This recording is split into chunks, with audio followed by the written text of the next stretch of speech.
Good morning, everyone. We are counting down the days to the end of 2020, and we have some updates that we want to go over with all of you. We're going to have John on, we're going to have Peg on, and Chris. A few COVID updates, especially around our vaccinations.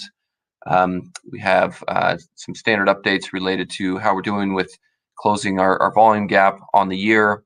And also, we want to start off with just some updates on what we're doing related to the strategic partnership update. Sent out an email over the weekend, give a little bit more clarity on that. Let you all share in Dr. Singer's clap out yesterday, pretty special moment, so we'll show you that. But as always, want to start with a big thank you.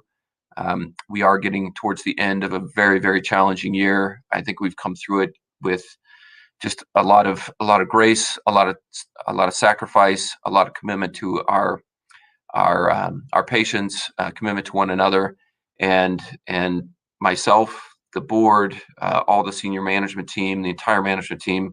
Can't thank you all enough for your commitment and everything you've done. So huge shout out to every one of you, and I hope you enjoy the holidays as they come up. It'll be a different holiday, but I think you all deserve time to really reflect on the work that you've done and the commitment that you've given to one another in the organization. So thank you all. I'll show the agenda here.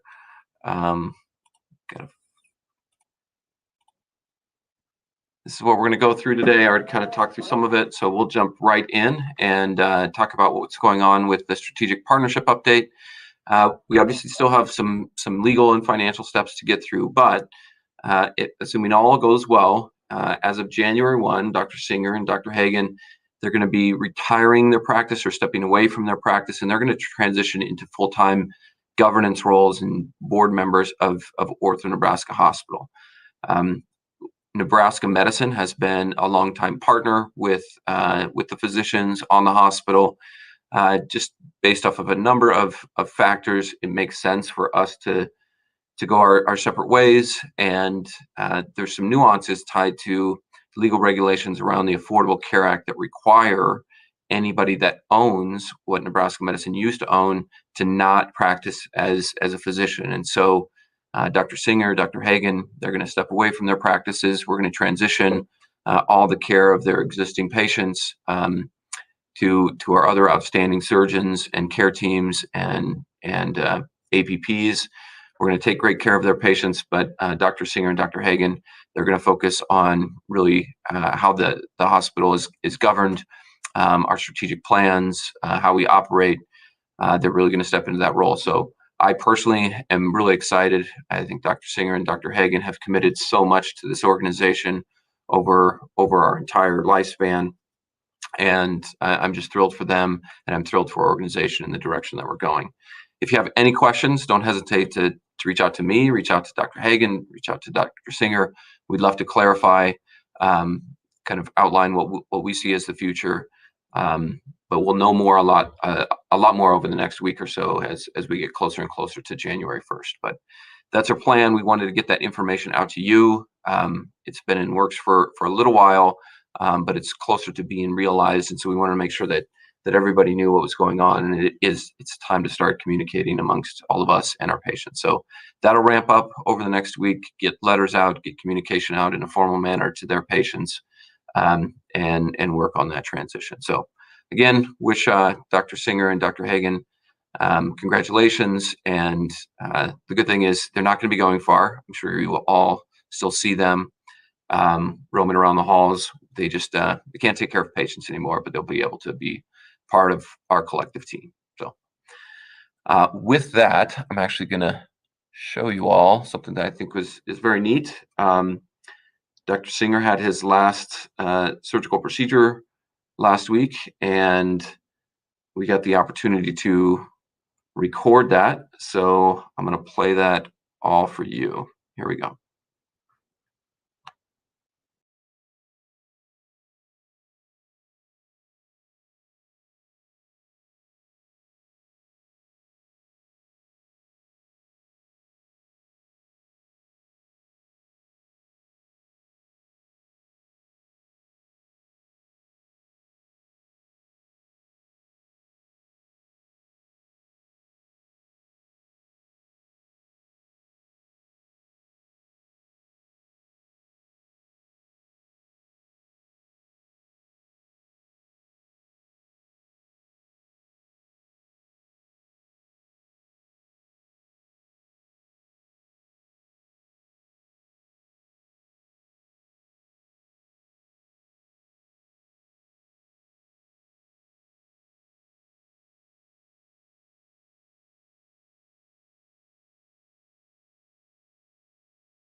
That's pretty great. So congratulations to both Dr. Singer and Dr. Hagen. Now we have we'll go through the rest of our agenda here. I'm going to bring in John. John, welcome. Peg, welcome. And Chris. Morning. Welcome. Hi, everybody. Good morning. Good morning. Good morning. No,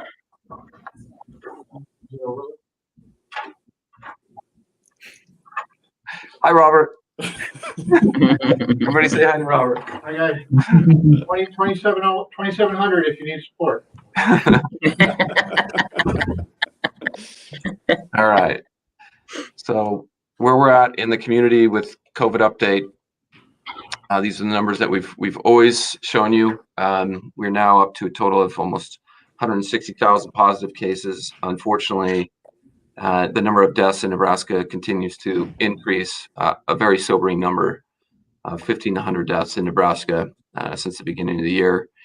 In the metro area, we have about 77% occupancy rate, and the total number of inpatients at 289. We'll go ahead and add the PUIs, or people under investigation, at 25. That's down considerably. This is a really good sign. I mean, 200, we'll call it 315, is still up quite a bit from where we leveled out at the end of the summer, but this is down almost 150, I think, Peg. Maybe we got close to 500 or so inpatients. So down considerably from, we'll call it mid-October, late October, maybe mid or early November. So down quite a bit. Still have plenty of ventilators that are available. Again, we've talked about this a number of times. It's been less a course of care as we learn more about this disease. So some good signs going on in the Omaha area.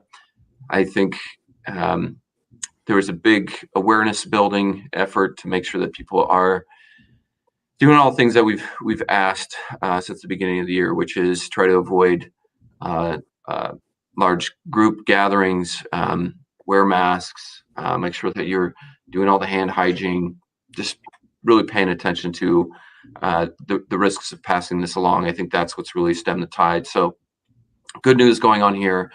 And we do have some members of the OrthoNebraska team that are positive right now, and we have some that are in quarantine. So we continue to see some disruption for our staff, but all in all, I think everybody could say at the state level, at the Omaha Metro level, even around our facility, that the current trends are pretty favorable. What you can see here on this next slide really is what the state is looking at. If you recall, when we outlined the new directed health measures that was issued by the governor, he really put it into these different tiers where, based off of the percent of utilization of hospital beds by COVID patients, different triggers occurred and different directed health measures and restrictions were put in place. One of those restrictions was inpatient elective cases. So if we got over the 20% of utilization of hospital beds being consumed by COVID patients, that we couldn't do elective cases. And so those tiers are outlined on this trend. So this is early October into November, and then into December on total number of COVID hospitalizations, and then the lines across this document really outline those percentage thresholds. So we can see here is right now we're at 582. That was approaching almost 1,000. You can see here in that red time frame, late November. So great trends. I think this is really encouraging. And when you couple that with what's going on with vaccines that we'll get to in a moment, some light at the end of the tunnel. So we talked about that last week, that there's really good signs that are coming, but we still have to make sure that we really do diligence until really that vaccination rate continues to climb. So let's dive into where we are with vaccinations. I'm going to go ahead and turn it over to Peg, John, and Chris. I'll let you guys talk through this. So who wants to start? I'll kick it off. All right. So as everybody's probably seen, vaccines have been arriving over the last week with the Pfizer vaccine to some of the facilities around the state. Really exciting time. It's, this seemed impossible months ago, and now we've got to this point of we're starting to receive a vaccine, and really just providing some overall hope to get out of the hole we've kind of been in for the last few months. There's the two different vaccines that are being used, the Moderna vaccine and the Pfizer vaccine. The first wave that came out was the Pfizer vaccine. And there's been a lot of guidance coming from the CDC, the state, or county health department. And the first place that people are looking to prioritize for vaccines are frontline workers and those in the most high risk. So like your emergency department, or those areas where there's really high potential for aerosolizations like the anesthesia group.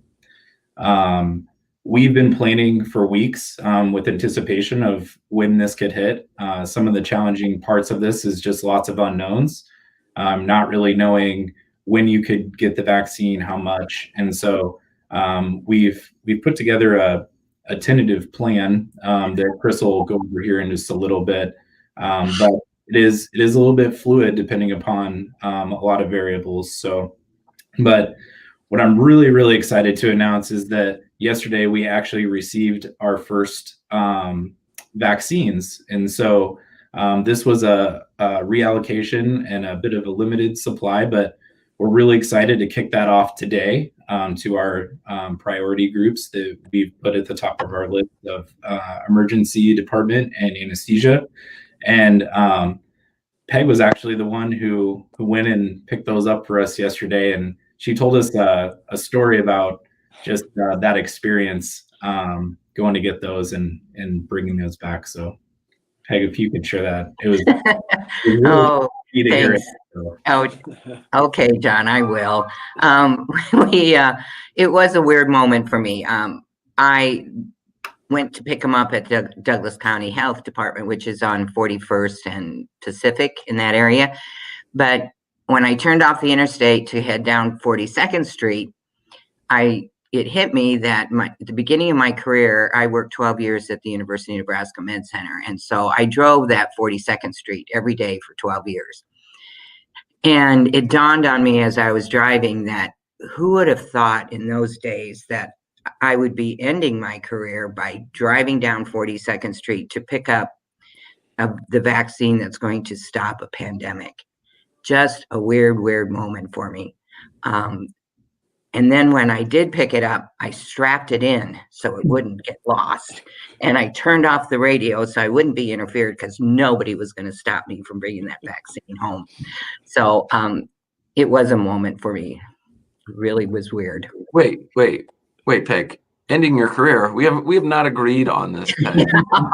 You may want to be ending your career, but I have not approved that. Well, we'll see. We'll see. So we were excited. We were able to bring home 70 doses. So I'll let Chris talk about how we're going to use those. Yeah, absolutely. So like John said, we've been talking about our plan for weeks now, and it's obviously been fluid. Things change on not even a weekly basis, a daily basis, an hourly basis anymore. So we have to be very fluid. Before we go into the next slide, I will mention too, on the bottom of that slide, Peg and I were going to do a video and put up some information on our intranet page. We've actually instead added some links that we feel are very valuable. The videos that you'll see there they explain everything from what the vaccine is, why it's important. It goes through that type of thing, and actually goes through the structure of what an mRNA vaccine really is. So it's just some information to educate yourself and some information to really combat the false rumors that may be out there as well. So we felt those did a better job than we probably could. So we've posted those out there, and we'll continue to update those pages as we go forward. So going back to the vaccine is not mandatory. It is a volunteer basis. And as John indicated, we will be starting with our tier 1 employees. We received a good percentage. That 70% does a pretty decent percentage of this tier 1 category. So we will start those vaccines today. In fact, at noon, the individuals in the ED and anesthesia department will receive the vaccine today. We will reevaluate, see where we're at, and then we will start to go into the remaining of our first tier 1. We, at this time, hope, we don't know, again, everything's fluid, we hope that to receive some more Moderna vaccine next week. We had some indication that we might be we'll be on the second delivery of Moderna, which could be as soon as next week. So if we all cross our fingers, maybe we can will that to happen. So as we move into the rest of the phases, you'll see tier 2 are those employees that have contact with the patient for an extended period of time. Tier 3 is the employees that they may see a patient, but that contact's minimal. They're wearing PPE, et cetera. So that helps to cover that. And then the remaining employees, they're on tier 4. I should note there that those are examples of departments. If you do not see your department in those lists, that's not intentional. It's not every department is listed there. So tier 2 does include some clinic employees as well. I know that's listed in tier 4, but tier 2 is a pretty large tier, capturing quite a few people. So there is a little bit of crossover between some tiers on those areas and roles, just depending upon those interactions. So just wanted to clarify that. Absolutely. And we will be fluid. Again, these lists are fluid. So if we've rolled through tier 1 and we didn't get everybody, we will go into tier 2. And if an individual in tier 1 wasn't able to get it at that time, they're gone out of town, they didn't want it, we can always roll backwards, but we will continually move forward with our tiered plan. I think that's a good point to make, Chris, that when it is your tier does open up and it's your opportunity, you'll receive an email asking if you would like to receive it. Depending upon the timing, it may be kind of a short notice, so always be prepared for that. And the timing of the administration of the vaccines is really important. And so if you're committing to getting it and getting it on a certain day, it's very important for you to show up or let us know as soon as possible if you're not going to make it, because we have to use multi-dose vials. And so we're trying to coordinate very precisely how many vials we want to tap into and make sure we have those exact amount of doses to give to the right people. So it's really important that we stay exact on that. And so we can stay moving forward in our tiers, so we're not bouncing back and forth as much. And like Chris said, if you do decline at that initial one, each time we receive vaccine, if your tier is open, anybody that declined originally, we will resend out a notification saying you have the opportunity to get the vaccine. So if you decline initially, like Chris said, you'll still have another opportunity to sign up at a later time. It may just be a little bit harder to coordinate as we move more into tier 2 and 3. It's a much larger group of people. So coordinating scheduling may take a little bit more effort. And you may receive, we're working through this, but we believe at this time you will receive 2 emails. Like John said, you get the first one saying that you've been, it's your turn to get the vaccine. Do you want your name and do you want it? Yes, no. Basically, very simple. Based on that email, you would get another email that would be a link to a Sign Up Genius, and we use the Sign Up Genius for those. The clinics are they're going to be pretty, they're going to be very structured as far as hours are concerned. This first shot, you really don't expect much of a response, meaning the side effects, which are the malaise, the achy feeling, headache, fever, etc., chills. It would really be a lot of that second shot maybe where we would see more of that. But all indications right now, just based on people we've come in contact with that have had the vaccine itself, they're not experiencing a lot of side effects, especially on this first one. So right now, the clinics will, like I said, there'll be a limited in structure and time, and you'll sign up for that time. Right now, we're shooting for Fridays, but again, everything's fluid, and that could certainly change as well. Also, we get asked quite a little. We are using the Moderna vaccine for this go round, and probably for the rest of our patients, of our employees will be getting Moderna. But if you've had the illness in the last 90 days, it is recommended that you hold off until the 90 days are over to get vaccinated. And it wouldn't hurt you. You can get it within that 90 days if you want to, but because of the shortage and until we get people vaccinated, it's best to wait for the 90 days to get vaccinated. Yeah, good point. And just to piggyback on that, the Moderna vaccine, I mean, we don't know. We could receive Pfizer's as easy as receive a Moderna. But you will know there's a vaccine card that you'll receive. It will be very specific of what you've received.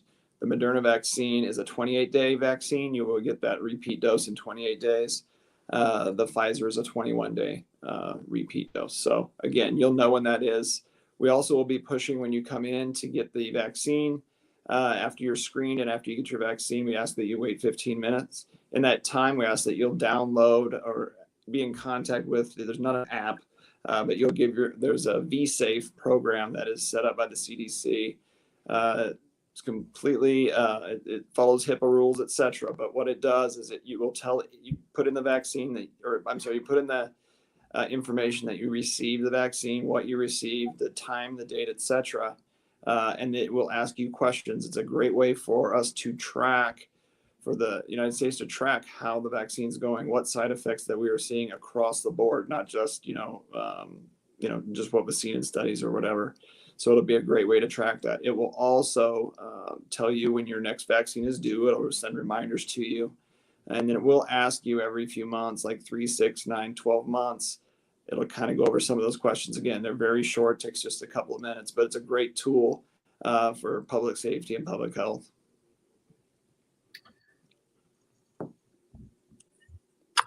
And Okay. I can answer that. Okay, go ahead. Question? Yeah.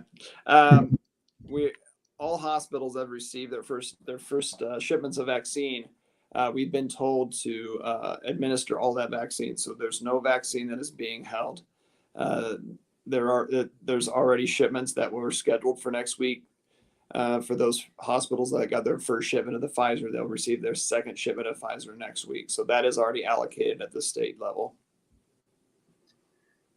And then another question we've heard is about wearing masks after you get the vaccine. So our PPE practices will still remain the same even if you have received the vaccine. So we don't anticipate that changing probably for quite a while. So it's just another, as we've always talked about, it's just another layer of safety for us to implement to keep people safe and stop the spread. So we really don't know if you get the vaccine, if you're exposed to someone with the virus, if there's a potential that you could be colonized and shed it. Those studies have not been completed yet. You won't get sick, but could you still shed? So that's part of the reason why we're wearing masks, and most likely we'll be wearing masks until we get a good portion of the population vaccinated. Peg, is that what we're shooting for? I mean, is it we try to get a certain percentage? 70% is what the number they talk about. 70% vaccination, and then stop doing the PPE. Mm-hmm. That's the goal. Significant number, yeah. Okay. All right. I think the questions have slowed. Anything else that you guys all want to add before we move on topics? The only other thing I would like to add, we noted that the chart is going down, and part of the reason, there's twofold that they think that the reason it's happening is, first of all, people did a good job at Thanksgiving and limited exposures. Otherwise, we would have seen a peak happening right now. We're not. So thank you to everyone for doing that. The other thing is, you might have heard on the news, there's something called a monoclonal antibody that is now being infused in outpatients who are very sick, but on the brink of needing hospitalization.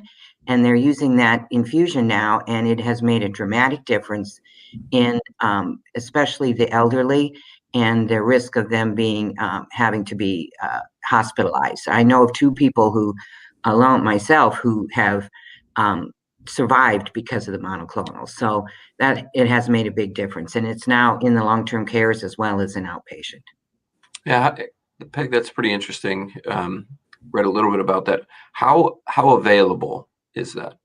It is pretty much available to anyone who needs it right now. They started with outpatients on Western Nebraska and the Kearney area there, and now it is available. I think almost all the doctors now have that to their use, and they're promoting it now in the long-term care facilities as well. That's great. That's great. All right, all. Thank you so much. It's a great day. Thank you. Thanks for all your work, and thanks for seatbelting in our vaccines. We'll talk about the end of the career stuff later. What music Thanks. did the vaccine want to listen to, Peg? You what? I said, what music did the vaccine want to listen to on the way home? Well, if I had to focus, but I thought about it last night. If I did have music on, it would have been "We Are Champions." Oh, We Are Champions. Good. Yes, it would have been. All right. Yeah. Thank you both. John, I'm going to keep you on here. Got it. All right. We'll talk about a few more topics here. Back to office. So those of you that have been working from home constantly get questions around when do we anticipate coming back to the office. We're not going to make any changes at this time. We're not going to make any changes really through January. I think we'll revisit this topic at the end of January. I do anticipate that we might see some team members coming back in early February. But I think, the biggest question that people get is, will we have sufficient notice? We have different obligations when we're working at home. We have different obligations when we start to come back to the office to work. So we'll make sure that to the extent that team members do come back to the office in a decompressed way, we will not start off with as many people in confined spaces as we used to have. So we'll do that in a decompressed way. We'll make sure that we have a 2-week notice for anybody that does come back. So give you plenty of heads up. All right. So let's talk about volumes, where we are as an organization, closing the gap.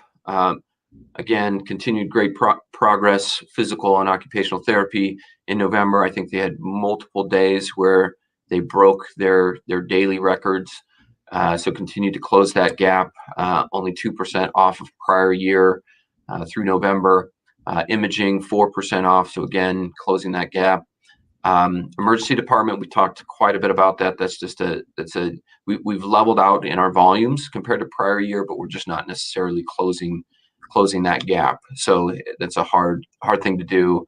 There's still a lot of behaviors with our patients, potential patients, the consumers around using that as an access point for care. So still off from prior year, largely because of consumer sentiment. Rheumatology, earlier in the year, we outlined that we've added more providers, physicians, as well as APPs. Dr. Holskovic has started up and really started to close that gap. So you can see where we were in May and where we are now in November, just 11% off of prior year. So just outstanding progress in rheumatology. The demand for rheumatology just continues to grow in the marketplace, and that's why we felt like we needed to add more providers. We were so lucky to recruit the individuals that we were able to recruit, and now we're able to serve all those patients. So how are we doing with surgery and in the clinic? You can see through November, surgery, we're off just 3%, so 97% year to date compared to prior year. And then in the clinic, leveled out a little bit. We're off about 9% over prior year to date. So clearly, what's going on is we're still seeing a lot more patients. We have more providers. We're seeing a lot of patients, I should say, and more of those patients are needing surgery. And so that's why the kind of variance between the clinic and the hospital is somewhat different. So some really great signs, able to do a lot in these challenging months with the DHMs. I think our patients still wanted to see our physicians, to see our care teams get their procedures done. And we were, because of how diligent our operational teams, John, Beth, all of their managers, Brandon, how well we were able to get people on the schedule, how well we were able to accommodate shorter length of stays to work within the directed health measures. We just did a great job in November adjusting and being able to accommodate the demand from our patients. John, you're working in this space all day, every day. Anything to add on our volume gap and how we're operating? I think us just remaining flexible and getting creative. I mean, we launched a same-day total joint program in a matter of weeks that also created some extra capacity for us to do other cases. And so I think just those types of creative ideas and just the sprint mentality that we've been using with a lot of projects this year has proved really beneficial. And can't thank managers and all the teams for continuing to adapt in very short periods of time, being open to new ideas. And that's what's really helped us get to where we are today and closing that gap as fast as we did. Yeah, just amazing work. And we did it multiple times throughout the year, John. I mean, we at one point in time we had to set up a telehealth strategy in a week's time, and then later on in the year we had to put together a same-day discharge plan for a total joint. I mean, our ability to flex and plan and see those plans materialize has just been great. So pretty neat. Speaking of plans, just a couple of quick screenshots on our progress on the Elkhorn Clinic. Again, we still need to make long-term financial and operational commitments to our patients. The growth, the demographics around further west Omaha are really important to us as an organization. We need to make sure that we're competing out there. So this clinic that we're putting up in really along Center and 204th is a long-term strategy. This still is scheduled to come online. We'll call it October, maybe November of next year. But we need to continue to plan and invest in the future, just like we're planning and adjusting day to day. We also need to make sure that we're considering the future. So this is a long-term strategy. We're making progress. You can see a couple pictures here. Mike Green, the facilities team, everybody's working really hard to make this work, and great progress with our construction partners, McCarthy, that are doing all the work. So if you get a chance, drive by, check it out. We still have more work to do to make sure that we're positioned right in the marketplace. Council Bluffs is a big area of focus for us going forward. So working on some plans there. As we know more, as we can cement more plans, we'll make sure that we update all of you. So that is all that we had planned for today. I was hoping actually that we could keep it short, get you guys all back to work. A lot of work to do before we end the year. Again, just want to thank you all. John, anything that you want to close out the year with? I think just a really big thank you to everybody. Like I said, I know a lot has gone on this year. I actually received a gift that had a saying on it this week, and it really hit home for me for kind of the year 2020. And it was, "May your trails be crooked, winding, and a little dangerous, leading to the most amazing view."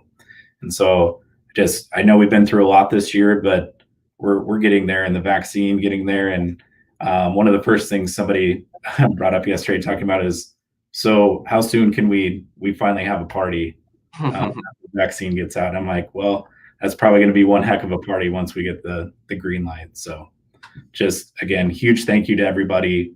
I know we've all been through a lot, both at work and at home. And so just thank you for being there for each other. Yeah. John, thanks for doing these forums. Started out weekly, then every other week, and now monthly. I think they've been great. You've done a great job. Thanks for all your leadership. I love the quote. Gave me a little chills, but more so, I love the idea of a party. So that is, I think you all have a commitment from us on the management team. I'm pretty sure the board would be on board as well, getting together when it makes sense. So let's make that happen. I'm just going to reiterate the same thing from John. Big thank you to all of you. Wishing you and your family just a really blessed holiday season here. Take care of one another, and we'll talk to you all in the new year. All the best.